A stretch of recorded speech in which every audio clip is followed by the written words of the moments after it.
introducing Lawrence of Arabia is a big ask actually, because it's queer the cinema, what you call is queer the cinema. To really enjoy this movie, understand this movie, I think it needs introduction in few aspects. And first of it is time and space.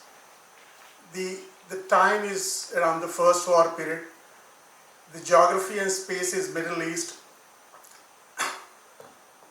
And during that time, when you understand the politics and the situation of World War I with respect to Middle East, was that at that time you had the Western Front where the Allies' resources were stretched. You had a Gallipoli War where the Allies had a major setback against Ottoman forces. So in Middle East the situation was that for the Allies the priority was somewhat secondary. Of course Britishers had colonial interests, Suez Canal was always very important to them. French had interests in Syria. But they didn't have enough resource at that time. It was not wise for them to take on Ottoman Empire there in the Middle East during that particular time. And they were at the same time very apprehensive because Ottoman Empire, they had given an Islamic call of jihad and all the Muslims around the world should unite.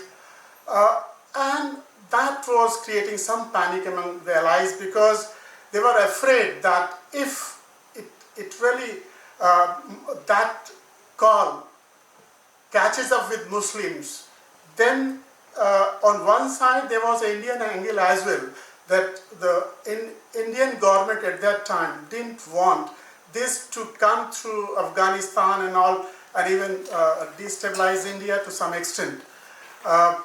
And at the same time, within Ottoman forces, 50% were Arabs.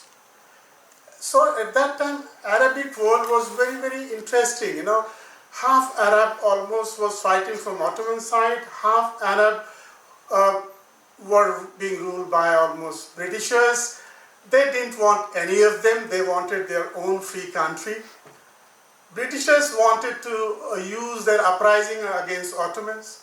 French also wanted to use them, but they didn't want to give anything back. It was just an opportunist approach they were taking. Now, here comes the relevance of T. Lawrence. And how he was relevant, I think a bit of talk about T. Lawrence would be very necessary because, you know, in fact, when I saw this movie for the first time, I was very young, and I didn't know about the geopolitical situation and very deeply about T. Lawrence. And therefore, when I saw the movie, I was definitely under awe of this movie, and the enormity of it, absolutely I was spellbound. But I obviously understood the movie half, because these things are very relevant to understand this movie completely and entirely. T. Lawrence his background was that he was a child out of marriage, a legitimate child, and during that time, even in England, to be a legitimate child, however good background you may come from, I mean, not that his T. Lawrence father didn't adopt him as son, didn't treat him as a son, didn't give him education as a son, but all the same he was a legitimate child. And during that time, England was quite a hypocritic society in that respect. If you are out of wedlock child, then you cannot get a good girl from a good background. At the same time, T. Lawrence was a very, very bright child, a very good student, a very good scholar. He specialized in history, he went to Oxford, and even at age of 15, he did a very nice survey about the church architecture within England. And later on, in that young age, he went to France to study about medieval castles there. and he bicycled almost half the France along with his friend. And then his interest in medieval period took him to Syria for a project, and in Syria he on foot traveled almost 1600 kilometers, and that is how that was the beginning of involvement of Lawrence in Middle East, or Syria in particular. And while traveling on foot for 1600 kilometers in Syria and around, he understood the local culture, local people, local history, and he had his way. And so in this situation now, the Lawrence became relevant to Britishers, and they wanted to use him. And they posted him as a spy, you can say, to survey certain portion of area in Middle East, which was dominated by Ottomans. And that is how he went there as an archaeologist. But slowly, they found that Lawrence had tremendous diplomatic skills. He was a very good communicator, and he was a pent-up personality, very much loner. He didn't like somewhere hypocrisy of Britishers. He wanted to away from it, and this gave him a vent out, and he wanted to explore himself. He wanted to prove a point that he's worth something, even if he's a legitimate child. He's better than anybody else in Britain. And this was a godsend opportunity for him to do something in his life. It suited everybody. So then, after T. Lawrence, this background comes here when we talk of the director Lean, David Lean. Let's talk about him a little. David Lean, one thing I'll say that he liked nature, he liked people, he wanted drama, he wanted a strong story. The way he played up landscape or nature with respect to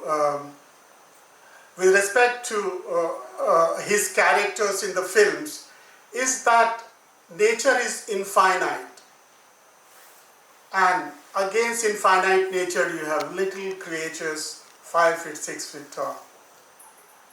And in his movies he creates a drama, a story which is so compelling. And after you see the trial and tribulations of his characters in the movie, at the end of the movie you find that those characters 5 feet or 6 feet tall are actually larger than life, than the infinite nature. And his approach towards movie making, if you say, I'll go by his quote itself, he says that movie is a drama, but the director should bring that drama in a way that the audience doesn't realize that drama is being portrayed as reality. He should think that yes, it is like this, and his technique was that he would use every technique of movie making in a manner that gives a very hypnotic effect on the audience. And that hypnotism, the style of hypnotism he created, was not something which was just lasting instant. That hypnotism his audience carried even back their home, and even after 10 years or 20 years of seeing some of his movies like Lawrence of Arabia, they were still spellbound by those memories they carried.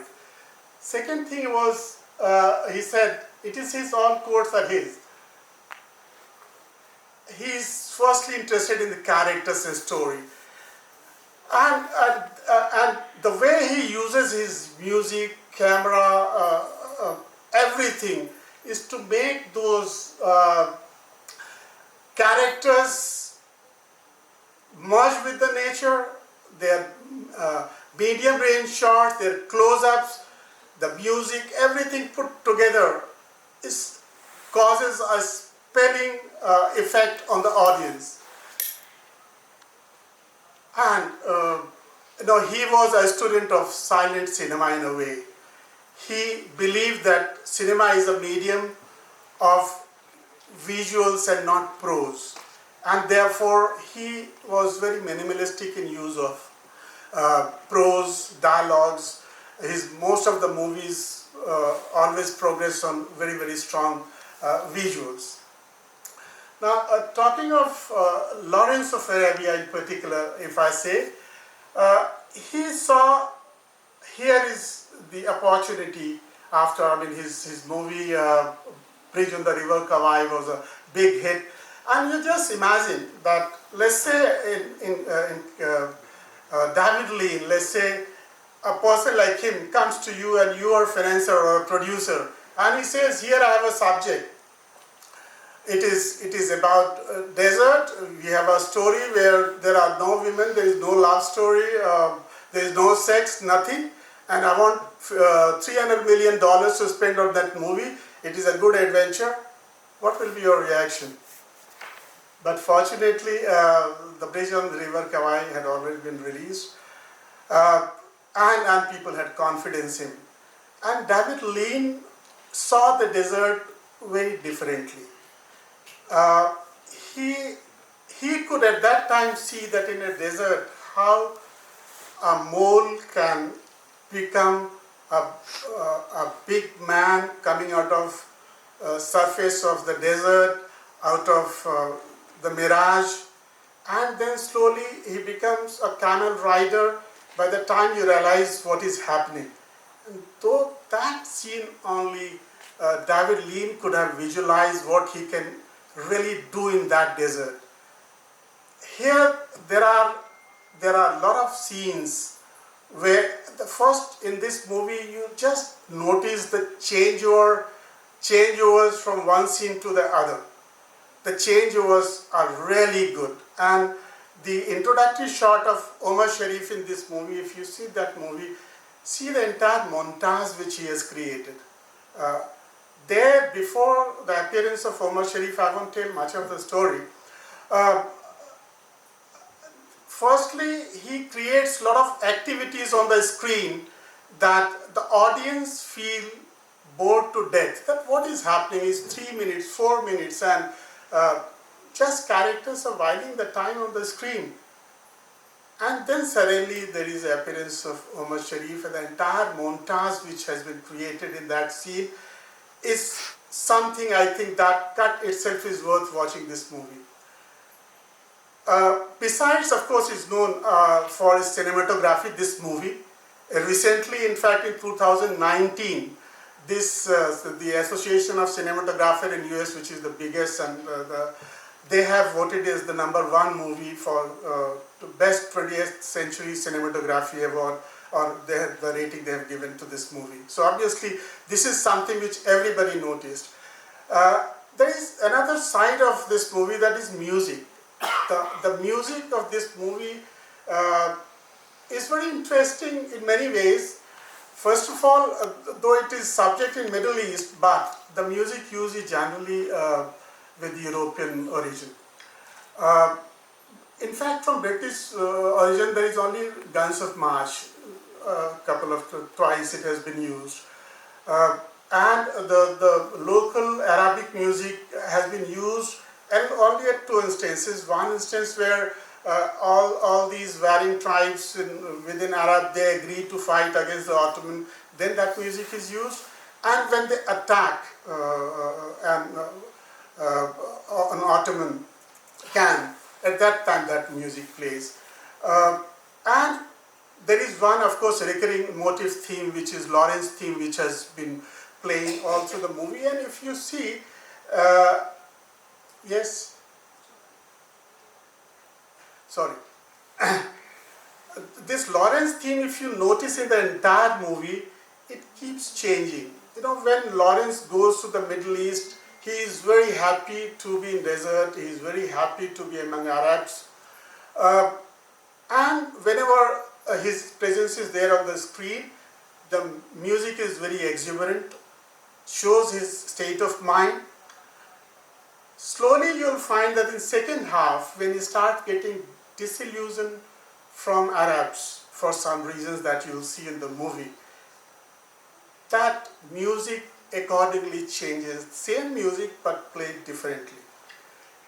And towards the end of the movie, when he gets disillusioned by both Arabs as well as the Britishers or their allies, then again there is a third tempo of music which plays. So, and same is the case with cinematography also. You will find in the first half of the movie, the desert looks very, very beautiful.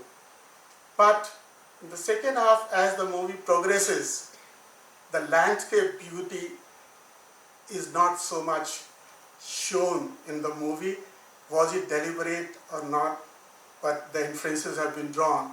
That is also that represents the disillusionment of Lawrence uh, with with uh, with Arabs as well as Britishers, and that is why he starts losing interest in desert, and by the end of the movie he is disillusioned with both. Uh, so all those, here, therefore all the elements of cinema uh, are really supporting each other in a very, very, very subtle way. It's just not in isolation. There is a complete chemistry in the progression of the movie, the characters, and music, cinematography, everything moves together. I mean, this movie is really a spectacle, I will say, a spectacle which will unfold before you. I won't take much of time. It's a very, very long movie. Please enjoy the movie. Thank you very much.